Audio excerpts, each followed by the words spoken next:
Hi friends, ಮೊಸಳೆಗಳ ಬಗ್ಗೆ ಮಾತನಾಡಿಕೊಂಡ್ರೆ ಅವು ತುಂಬಾ ಅಪಾಯಕರವಾದ ಜೀವಿಗಳು ಅಂತ ನಮ್ಮೆಲ್ರಿಗೂ ಗೊತ್ತು. ಇದೇ ಕಾರಣದಿಂದ ಇತರೆ ಜೀವಿಗಳು, ಮನುಷ್ಯರು ಇದರ ಹತ್ರ ಹೋಗಲು ತುಂಬಾ ಭಯ ಪಡ್ತಾರೆ. ಆದ್ರೆ ಕೆಲ ದೇಶಗಳಲ್ಲಿ ಅಪಾಯಕರವಾದ ಮೊಸಳೆಯನ್ನ ಸಾಕಾಣಿಕೆ ಮಾಡ್ತಾ ಇದ್ದಾರೆ. ಕ್ರೊಕೊಡೈಲ್ ಫಾರ್ಮಿಂಗ್ ಮಾಡಿ ಅವರು ಕೋಟಿಗಟ್ಟಲೆ ಹಣವನ್ನ ಸಂಪಾದನೆ ಮಾಡ್ತಾ ಇದ್ದಾರೆ. ಇವುಗಳಿಗೆ ಆಹಾರವನ್ನ ಕೊಟ್ಟು ದಷ್ಟಪುಷ್ಟವಾಗಿ ಬೆಳೆಸ್ತಾರೆ. ಚೆನ್ನಾಗಿ ಬೆಳೆದ ನಂತರ ಆ ಮೊಸಳೆಗಳನ್ನ ಕೊಂದು ಅವುಗಳ ಮಾಂಸವನ್ನ ಮಾರ್ಕೆಟ್ ನಲ್ಲಿ ಮಾರಾಟ ಮಾಡ್ತಾರೆ.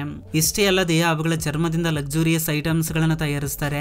ಮತ್ತು ಆಶ್ಚರ್ಯಗೊಳಿಸುವ ವಿಷಯ ಏನು ಅಂದ್ರೆ, ಥೈಲ್ಯಾಂಡ್ ನಲ್ಲಿ 100ಕ್ಕಿಂತಲೂ ಹೆಚ್ಚು ಕ್ರೊಕೊಡೈಲ್ಸ್ ಫಾರ್ಮ್ಸ್ ಇವೆ. ಇದರಲ್ಲಿ ವರ್ಷಕ್ಕೆ 12 ಲಕ್ಷಕ್ಕಿಂತ ಹೆಚ್ಚು ಮೊಸಳೆಗಳನ್ನ ಸಾಕಾಣಿಕೆ ಮಾಡ್ತಾರೆ. ಅವು ಚೆನ್ನಾಗಿ ಬೆಳೆದ ಮೇಲೆ ಅವುಗಳನ್ನ ಕೊಂದು ಅವುಗಳ ಮಾಂಸವನ್ನ ಮಾರಿ ಕೋಟಿಗಟ್ಟಲೆ ಹಣವನ್ನ ಸಂಪಾದನೆ ಮಾಡ್ತಾ ಇದ್ದಾರೆ. ಹಾಗಾದ್ರೆ ಈ ಮೊಸಳೆ ಸಾಕಾಣಿಕೆಯನ್ನ ಹೇಗೆ ಮಾಡ್ತಾರೆ? ಹಣಕ್ಕಾಗಿ ಮನುಷ್ಯ ಒಂದು ಅಪಾಯಕರವಾದ ಪ್ರಾಣಿಯನ್ನ ಕೂಡ ಹೇಗೆ ಕೋಳಿಯಂತೆ ಸಾಕಾಣಿಕೆ ಮಾಡ್ತಾನೆ ಅನ್ನೋದನ್ನ ಈ ವಿಡಿಯೋದಲ್ಲಿ ನೋಡೋಣ. ಈ ವಿಡಿಯೋ ತುಂಬಾನೇ ಆಸಕ್ತಿಕರವಾಗಿರುತ್ತೆ, ಕೊನೆ ತನಕ ನೋಡಿ. ಹಾಗೆ ಇಷ್ಟವಾದ್ರೆ ಒಂದು ಲೈಕ್ ಮಾಡಿ ಸಾಕು. Let's start the video. ಮೊಸಳೆ ಸಾಕಾಣಿಕೆ ಅಂದ್ರೆ ಕುರಿ ಕೋಳಿಗಳನ್ನ ಸಾಕಿದಷ್ಟು ಸುಲಭವಲ್ಲ. ಅದು ಯಾಕೆ ಅನ್ನೋದು ಗೊತ್ತಾಗಬೇಕು ಅಂದ್ರೆ ಮೊಸಳೆಗಳ ಬಗ್ಗೆ ಕೆಲವು ವಿಷಯಗಳನ್ನ ತಿಳಿದುಕೊಳ್ಬೇಕಾಗುತ್ತೆ. ದೃಢವಾದ ದವಡೆಗಳು, ದಪ್ಪದಾದ ಚರ್ಮವನ್ನ ಹೊಂದಿರುವ ಬಲವಾದ ಜೀವಿ ಈ ಮೊಸಳೆ. ಇದು ಇತರೆ ಜೀವಿಗಳನ್ನ ಒಂದೇ ಹೊಡೆತಕ್ಕೆ ಕೊಲ್ಲಬಲ್ಲದು. ಆನೆಯಂತಹ ಭಾರಿ ಗಾತ್ರದ ಪ್ರಾಣಿಯನ್ನ ಕೂಡ ಇದು ಸುಲಭವಾಗಿ ಕೊಲ್ಲಬಲ್ಲದು. ಮೊಸಳೆ ನೋಡುವುದಕ್ಕೆ ತುಂಬಾ ಭಯಂಕರವಾಗಿರುತ್ತೆ. ಈ ಮೊಸಳೆಗಳು ಅಮೆರಿಕ, ಆಸ್ಟ್ರೇಲಿಯಾ, ಆಫ್ರಿಕಾ ಮತ್ತು ಏಷ್ಯಾ ದೇಶಗಳಲ್ಲಿ ಕಾಣಿಸಿಕೊಳ್ಳುತ್ತವೆ. ಮತ್ತು ಈ ವಿಷಯ ನಿಮಗೆ ಗೊತ್ತಿರುತ್ತೆ, ಮೊಸಳೆಗಳು ನೀರಿನಲ್ಲಿ ಮತ್ತು ನೆಲದ ಮೇಲೆ ಕೂಡ ಜೀವಿಸಬಲ್ಲವು. ಮೊಸಳೆಗಳಲ್ಲಿ 2 ವಿಧಗಳಿವೆ: ಸಿಹಿ ನೀರಿನಲ್ಲಿ ಜೀವಿಸುವ ಮೊಸಳೆಗಳು ಮತ್ತು ಉಪ್ಪು ನೀರಿನಲ್ಲಿ ಜೀವಿಸುವ ಮೊಸಳೆಗಳು.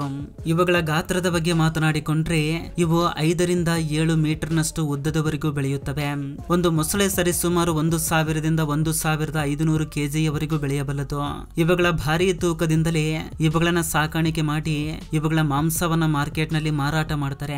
ಫ್ರೆಂಡ್ಸ್, ಒಂದು ಸಾಧಾರಣ ಮೊಸಳೆ ಗಂಟೆಗೆ 30 ರಿಂದ 35 ಕಿಲೋಮೀಟರ್ ನಷ್ಟು ವೇಗವಾಗಿ ಓಡಬಲ್ಲದು. ಇತರ ಜೀವಿಗಳೊಂದಿಗೆ ಹೋಲಿಸಿದ್ರೆ ಇದರ ಬೈಟ್ ಫೋರ್ಸ್ ತುಂಬಾ ಪವರ್ಫುಲ್ ಆಗಿರುತ್ತೆ. ಮೊಸಳೆ ಒಂದು ಬಾರಿ ಗಟ್ಟಿಯಾಗಿ ಕಚ್ಚಿದ್ರೆ ಎಷ್ಟೇ ದೊಡ್ಡ ಜೀವಿಯಾದ್ರೂ ಅದರ ಪ್ರಾಣ ಹೋಗಿಬಿಡುತ್ತೆ. ಏಕೆಂದ್ರೆ ಇದರ bite force 5000 pounds per square inches ವರೆಗೂ ಇರುತ್ತೆ. ಇಷ್ಟು ಪವರ್ಫುಲ್ ಆದ ಬೈಟ್ ಫೋರ್ಸ್ ನಿಂದಾಗಿ ಮೊಸಳೆಯನ್ನ ಪ್ರಪಂಚದಲ್ಲಿಯೇ ಅತ್ಯಂತ ಕ್ರೂರವಾಗಿ ಬೇಟೆಯಾಡುವ ಜೀವಿ ಎಂದು ಕರೆಯುತ್ತಾರೆ. ನಿಮ್ಗೆ ಗೊತ್ತಿರುತ್ತೆ, ಮನುಷ್ಯನಿಗೆ ತನ್ನ ಹಲ್ಲಿನಲ್ಲಿ ಒಂದು ಸಣ್ಣ ಕಲ್ಲು ಸಿಕ್ಕಾಕಿಕೊಂಡ್ರು ಕೂಡ ತುಂಬಾ ನೋವಾಗುತ್ತೆ. ಅಂತದ್ರಲ್ಲಿ ಮೊಸಳೆಗಳು ಇತರೆ ಜೀವಿಗಳನ್ನ ತಿನ್ನುವಾಗ ಅದರ ಜೊತೆಗೆ ಕಲ್ಲುಗಳನ್ನ ಕೂಡ ತಿಂದ್ಬಿಡ್ತವೆ. ಏಕೆಂದ್ರೆ ಕಲ್ಲುಗಳನ್ನ ಸಹ ಜೀರ್ಣಿಸಿಕೊಳ್ಳುವ ಶಕ್ತಿ ಮೊಸಳೆಗೆ ಇರುತ್ತೆ. ಸಮುದ್ರದಲ್ಲಿರುವ ಮೊಸಳೆಗಳು ನದಿಯಲ್ಲಿರುವ ಮೊಸಳೆಗಳಿಗಿಂತ ತುಂಬಾ ದೊಡ್ಡದಾಗಿ ಬೆಳೆಯುತ್ತವೆ. ಚಿಕ್ಕ ಮೊಸಳೆಗಳು ನದಿಗಳು, ಸರೋವರದಲ್ಲಿ ಕಾಣಿಸಿಕೊಳ್ಳುತ್ತವೆ. ಒಂದು ಮೊಸಳೆ 100 ವರ್ಷಗಳವರೆಗೂ ಬದುಕಬಲ್ಲದು.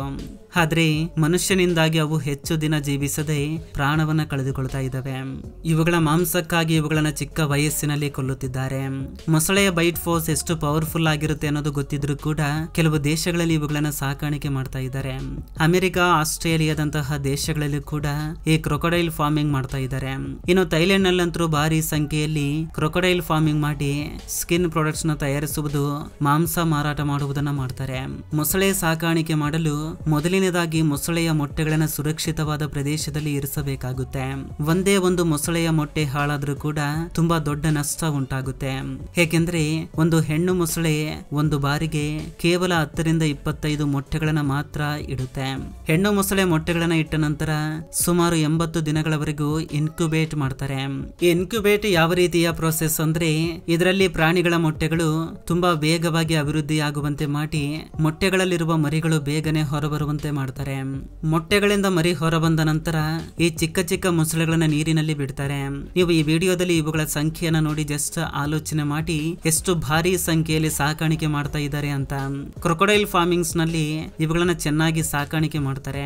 ಈ ವಿಡಿಯೋದಲ್ಲಿ ನೀವು ನೋಡಬಹುದು ಹೇಗೆ ಫಾರ್ಮ್ಸ್ ನಲ್ಲಿ ಕೆಲಸ ಮಾಡುವ ಕೆಲಸಗಾರರು ಇವುಗಳಿಗೆ ಮಾಂಸವನ್ನ ತಿನ್ನಿಸುತ್ತಿದ್ದಾರೆ ಅಂತ. ಆದ್ರೆ ಈ ಮೊಸಳೆಗಳಿಗೆ ಗೊತ್ತಿಲ್ಲ, ಕೆಲ ದಿನಗಳು ಕಳೆದ ನಂತರ ತಮ್ಮನ್ನ ಕೂಡ ಕಟ್ ಮಾಡಿ ಮಾಂಸದಂತೆ ಮಾರಾಟ ಮಾಡ್ತಾರೆ ಅಂತ. ಕೆಲವು ದೊಡ್ಡ ದೊಡ್ಡ ಕ್ರೊಕೊಡೈಲ್ ಫಾರ್ಮ್ಸ್ ನಲ್ಲಿ ಇವುಗಳನ್ನ ಬೆಳೆಸುವುದೊಂದೇ ಅಲ್ಲ, ಕೆಲ ಫಾರ್ಮ್ಸ್ ಗಳಲ್ಲಿ ಮೊಸಳೆಗಳ ಪ್ರಾಣವನ್ನ ಅಲ್ಲೇ ತೆಗೆದು ಅದರ ದೇಹವನ್ನ ಪ್ಯಾಕ್ ಮಾಡಿ ಮಾರಾಟ ಮಾಡ್ತಾರೆ. ನಮಗೆ ಇದು ಕೇಳುವುದಕ್ಕೆ ಆಶ್ಚರ್ಯವಾಗ್ತಾ ಇದ್ರು ಹೊರದೇಶಗಳಲ್ಲಿ ಇದು ಅನೇಕ ವರ್ಷಗಳಿಂದ ನಡೆಯುವ ಒಂದು ವ್ಯಾಪಾರವಾಗಿದೆ. ಈ ಮೊಸಳೆ ಸಾಕಾಣಿಕೆಯಲ್ಲಿ ಒಂದು ವರ್ಷದಲ್ಲಿ ಎಷ್ಟು ಲಾಭವನ್ನ ಗಳಿಸಿದ್ದೇವೆ ಅನ್ನೋದನ್ನ ಮಾತ್ರ ನೋಡ್ತಾರೆ. ಎಷ್ಟು ಲಾಭ ಹೆಚ್ಚಾದ್ರೆ ಅಷ್ಟು ಮೊಸಳೆಗಳ ಪ್ರಾಣವನ್ನ ತೆಗೆದಿದ್ದಾರೆ ಅಂತ ಅರ್ಥ. ಮೊಸಳೆಗಳಿಗೆ 2 ಅಥವಾ 3 ವರ್ಷ ವಯಸ್ಸಿಗೆ ಬಂದಾಗ ಅವುಗಳನ್ನ ಕಟಿಂಗ್ ಹೌಸ್ಗೆ ತೆಗೆದುಕೊಂಡು ಬಂದು ಅವುಗಳ ಚರ್ಮವನ್ನ ತೆಗೆದು ನೇತು ಹಾಕ್ತಾರೆ. ನಂತರ ಇವುಗಳ ಮಾಂಸವನ್ನ, ರಕ್ತವನ್ನ, ಮುಖ್ಯವಾಗಿ ಅವುಗಳ ಅವಯವಗಳನ್ನ ಬೇರೆ ಬೇರೆ ಮಾಡಿ ಪ್ಯಾಕ್ ಮಾಡಿ ಟ್ರಾನ್ಸ್ಪೋರ್ಟ್ ಮಾಡ್ತಾರೆ. ಇನ್ನುಳಿದ ಮೊಸಳೆಯ ಚರ್ಮವನ್ನ ನೀಟಾಗಿ ಕ್ಲೀನ್ ಮಾಡಿ ಲಕ್ಸುರಿ ವಸ್ತುಗಳ ತಯಾರಿಸುವ ಕಂಪನಿಗೆ ಮಾರಾಟ ಮಾಡ್ತಾರೆ. ಈ ಕಂಪನಿಗಳು ಮೊಸಳೆಯ ಮಾಂಸದಿಂದ ಶೂಸ್, ವಾಲೆಟ್ಸ್, ಬ್ಯಾಗ್ಸ್ ಗಳನ್ನ ತಯಾರಿಸಿ ಅವುಗಳನ್ನ ತುಂಬಾ ದುಬಾರಿ ಬೆಲೆಗೆ ಮಾರಾಟ ಮಾಡ್ತಾರೆ. ಮೊಸಳೆಯ ಚರ್ಮದಿಂದ ತಯಾರಿಸಿದ products, hand bags, jackets, shoes ತುಂಬಾ ದುಬಾರಿ ಆಗಿರ್ತವೆ. ಇವುಗಳನ್ನ ಇಂಟರ್ನ್ಯಾಷನಲ್ ಮಾರ್ಕೆಟ್ ನಲ್ಲಿ ಹೆಚ್ಚಿನ ಬೆಲೆಗೆ ಮಾರಾಟ ಮಾಡ್ತಾರೆ. ಪ್ರಪಂಚ ವ್ಯಾಪ್ತವಾಗಿ ಇವುಗಳ ಚರ್ಮದಿಂದ ತಯಾರಿಸಿದ ವಸ್ತುಗಳಿಗೆ ತುಂಬಾ ಬೇಡಿಕೆ ಇದೆ. ಇಂಟರ್ನ್ಯಾಷನಲ್ ಮಾರ್ಕೆಟ್ ನಲ್ಲಿ ಮೊಸಳೆ ಚರ್ಮದಿಂದ ತಯಾರಿಸಿದ ವ್ಯಾಕ್ಸ್ ನ ಕೊಂಡ್ಕೊಳ್ಬೇಕಂದ್ರೆ ಲಕ್ಷಾನುಗಟ್ಟಲೆ ಹಣವನ್ನು ಪಾವತಿಸಬೇಕಾಗುತ್ತೆ. ಮತ್ತು ಮೊಸಳೆ ಚರ್ಮದಿಂದ ತಯಾರಿಸಿದ ಜಾಕೆಟ್ ನ ಬೆಲೆ 4 ಲಕ್ಷದವರೆಗೂ ಇರುತ್ತೆ. ಇನ್ನು ಇದರ ಮಾಂಸದ ಬಗ್ಗೆ ಮಾತನಾಡಿಕೊಂಡ್ರೆ ಇದರ ಮಾಂಸವನ್ನ ಕೆಜಿಗೆ 800 ರೂಪಾಯಿ ಅಂತೆ ಮಾರಾಟ ಮಾಡ್ತಾರೆ. ಮೊದಲೇ ಮಾತನಾಡಿದ್ವಿ ಅಲ್ವಾ, ಇವುಗಳ ಚರ್ಮವನ್ನ ಸುಲಿದು ಇವುಗಳನ್ನ ನೇತು ಹಾಕಿದ ಮೇಲೆ ಇವುಗಳ ಮಾಂಸವನ್ನ ಮತ್ತು ಇತರೆ ಭಾಗಗಳನ್ನ ಬೇರೆ ಮಾಡ್ತಾರೆ ಅಂತ. ಮೊಸಳೆ ರಕ್ತವನ್ನ ಮತ್ತು ಇತರೆ ಭಾಗಗಳನ್ನ ದೊಡ್ಡ ದೊಡ್ಡ ಔಷಧಿಗಳನ್ನ ತಯಾರಿಸಲು ಬಳಸ್ತಾರೆ. ಇದಕ್ಕಾಗಿಯೇ ಮೊಸಳೆಯ 1 ಲೀಟರ್ ರಕ್ತದ ಬೆಲೆ ಸಾವಿರಾರು ರೂಪಾಯಿವರೆಗೂ ಇರುತ್ತೆ. ಆದ್ರೆ ಈ ಮೊಸಳೆ ಸಾಕಾಣಿಕೆ ಮಾಡುವುದು ಅಂದ್ರೆ ಅಷ್ಟು ಸುಲಭದ ಕೆಲಸವಲ್ಲ. ಈ ವ್ಯಾಪಾರವನ್ನ ಪ್ರಾರಂಭಿಸಲು ತುಂಬಾ ಬಂಡವಾಳ ಬೇಕಾಗುತ್ತೆ. ಲಾಭವನ್ನ ಪಡೆದುಕೊಳ್ಳುವುದಕ್ಕೂ ಮುಂಚೆ ತುಂಬಾ ಕಷ್ಟ ಪಡಬೇಕಾಗುತ್ತೆ. ಎಲ್ಲದಕ್ಕೂ ಮುಂಚೆ ಸರ್ಕಾರದಿಂದ ಲೈಸೆನ್ಸ್ ನ ತೆಗೆದುಕೊಳ್ಬೇಕಾಗುತ್ತೆ ಮತ್ತು ಮೊಸಳೆಗಳನ್ನ ಸಾಕಾಣಿಕೆ ಮಾಡಲು ಜಾಗ ಬೇಕಾಗುತ್ತೆ. ಪ್ರಾರಂಭದಲ್ಲಿ 2-3 ವರ್ಷದವರೆಗೂ ಹಣವನ್ನ ಖರ್ಚು ಮಾಡುತ್ತಲೇ ಇರಬೇಕಾಗುತ್ತೆ. ಆದ್ರೆ ಒಮ್ಮೆ ಬಿಸಿನೆಸ್ ಸೆಟ್ ಆದ್ರೆ ಹಣ ಬರುತ್ತಲೇ ಇರುತ್ತೆ. ಹಾಗಾದ್ರೆ ಮೊಸಳೆ ಸಾಕಾಣಿಕೆ ಹೇಗೆ ಪ್ರಾರಂಭವಾಯಿತು ಅಂದ್ರೆ ನೂರಾರು ವರ್ಷಗಳ ಹಿಂದೆಯಿಂದಲೇ ಮನುಷ್ಯರು ಮೊಸಳೆಯ ಮಾಂಸ ಮತ್ತು ಚರ್ಮಕ್ಕಾಗಿ ಅವುಗಳನ್ನ ಬೇಟೆಯಾಡ್ತಾ ಇದ್ರು. ಇನ್ನು ಕಮರ್ಷಿಯಲ್ ಆಗಿ 18ನೇ ಶತಮಾನದಲ್ಲಿ ಉತ್ತರ ಅಮೆರಿಕದಲ್ಲಿ ಮೊಸಳೆ ಸಾಕಾಣಿಕೆನ ಪ್ರಾರಂಭಿಸ್ತಾರೆ. ಪರಿಶೋಧನೆಯ ಪ್ರಕಾರ ಮೊದಲನೆಯ ವಿಶ್ವ ಯುದ್ಧದ ನಂತರ 1865ರಲ್ಲಿ ಮೊಸಳೆ ಚರ್ಮದಿಂದ ತಯಾರಿಸಿದ ಶೂಸ್ ಮತ್ತು ಬೆಲ್ಟ್ಸ್ ಗೆ ಒಳ್ಳೆ ಬೇಡಿಕೆ ಬರುತ್ತೆ. ಹಾಗೆ ಬೇಡಿಕೆ ಎಷ್ಟು ಹೆಚ್ಚಾಗುತ್ತೆ ಅಂದ್ರೆ ಆ ಸಮಯದಲ್ಲಿ ಕೆಲವು ದೇಶಗಳಲ್ಲಿ ಮೊಸಳೆಗಳನ್ನ ಹೆಚ್ಚಾಗಿ ಬೇಟೆಯಾಡಿ ಅವುಗಳ ಮಾಂಸವನ್ನ, ಚರ್ಮವನ್ನ ಬೇರೆ ಮಾಡ್ತಾ ಇದ್ರು. ನಂತರ 1850ರಲ್ಲಿ ಸೌತ್ ಅಮೆರಿಕದಲ್ಲಿ ಕಮರ್ಷಿಯಲ್ ಆಗಿ ಅವುಗಳನ್ನ ಬೆಳೆಸಲು, ಬೇಟೆಯಾಡಲು ಪ್ರಾರಂಭಿಸ್ತಾರೆ.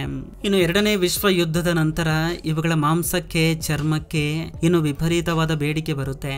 ಇದರಿಂದ ಅಮೆರಿಕ, ಆಸ್ಟ್ರೇಲಿಯಾ, ಯುರೋಪ್, ಏಷ್ಯಾ ದೇಶಗಳಲ್ಲಿ ಇವುಗಳ ಸಾಕಾಣಿಕೆ ಪ್ರಾರಂಭವಾಗುತ್ತೆ. ನಂತರ ನಿಧಾನವಾಗಿ ಈ ವ್ಯಾಪಾರ ದೇಶದಾದ್ಯಂತ ದೊಡ್ಡದಾಗಿ ಬೆಳೆಯುತ್ತೆ. ಈ ಲಾಭವನ್ನ ನೋಡಿ ಪ್ರತಿ ದೇಶವೂ ಕೂಡ ಮೊಸಳೆ ಸಾಕಾಣಿಕೆ ಮಾಡಲು ಮುಂದಾಗ್ತಾರೆ. ಹೇಗೆಂದ್ರೆ ಇದರ ಮಾಂಸ ಮತ್ತು ಚರ್ಮದ ವಸ್ತುಗಳನ್ನ ಒಂದು ದೇಶದಿಂದ ಮತ್ತೊಂದು ದೇಶಕ್ಕೆ ರವಾನೆ ಮಾಡಬಹುದು. ಇದರಿಂದ ಭಾರಿ ಲಾಭ ಬರುತ್ತೆ. ಆದ್ರೆ ಕೆಲ ವರ್ಷಗಳಿಂದ ವ್ಯಾಪಾರದಲ್ಲಿ ಕುಸಿತ ಉಂಟಾಗಿದೆ. ಥೈಲ್ಯಾಂಡ್ ಲೆದರ್ ಕ್ರೊಕೊಡೈಲ್ ಎಕ್ಸ್ಪೋರ್ಟ್ ನಲ್ಲಿ 2016ರಲ್ಲಿ 16% ನಷ್ಟು ಲಾಭ ಕಡಿಮೆ ಆಗಿದೆಯಂತೆ. ಥೈಲ್ಯಾಂಡ್ ನಂತರ ಈ ವ್ಯಾಪಾರದಲ್ಲಿ ಅಮೆರಿಕ, ಆಸ್ಟ್ರೇಲಿಯಾ ದೇಶಗಳು ಬರ್ತವೆ. ಇಲ್ಲಿ ಕೂಡ ಕ್ರೊಕೊಡೈಲ್ ಫಾರ್ಮಿಂಗ್ ಬಿಸಿನೆಸ್ ತುಂಬಾ ವೇಗವಾಗಿ ಬೆಳೆಯುತ್ತಿದೆ. ಆಸ್ಟ್ರೇಲಿಯಾದಲ್ಲಿ ಮೊಸಳೆಯ ಚರ್ಮದಿಂದ ತಯಾರಿಸಿದ ಪ್ರಾಡಕ್ಟ್ಸ್ ಗೆ ಇಂಟರ್ನ್ಯಾಷನಲ್ ಫ್ಯಾಷನ್ ಇಂಡಸ್ಟ್ರಿಯಲ್ಲಿ ತುಂಬಾ ಬೇಡಿಕೆ ಇದೆ. ಈಗ ಈ ಮೊಸಳೆಯನ್ನ ಹಣಕ್ಕಾಗಿ ಭಾರಿ ಸಂಖ್ಯೆಯಲ್ಲಿ ಸಾಕುತ್ತಿದ್ದಾರೆ. ಇದು ಫ್ರೆಂಡ್ಸ್ ಈ ದಿನದ ವಿಡಿಯೋ. ಫ್ರೆಂಡ್ಸ್, ಈ ವಿಡಿಯೋದಿಂದ ಅಟ್ಲೀಸ್ಟ್ 1% ನಾಲೆಜ್ ಆದ್ರೂ ಸಿಕ್ಕಿದ್ರೆ ಈ ವಿಡಿಯೋಗೆ ಒಂದು ಲೈಕ್ ಮಾಡಿ, ಹಾಗೆ ನಿಮ್ಮ ಫ್ರೆಂಡ್ಸ್ಗೂ ಕೂಡ ಶೇರ್ ಮಾಡಿ, ಹಾಗೆ ನಮ್ಮ ಚಾನಲ್ಗೆ ಸಬ್ಸ್ಕ್ರೈಬ್ ಮಾಡಿಕೊಂಡು ಸಪೋರ್ಟ್ ಮಾಡಿ. ಕೊನೆ ತನಕ ನೋಡಿದಕ್ಕೆ ಥ್ಯಾಂಕ್ಸ್ ಫಾರ್ ವಾಚಿಂಗ್.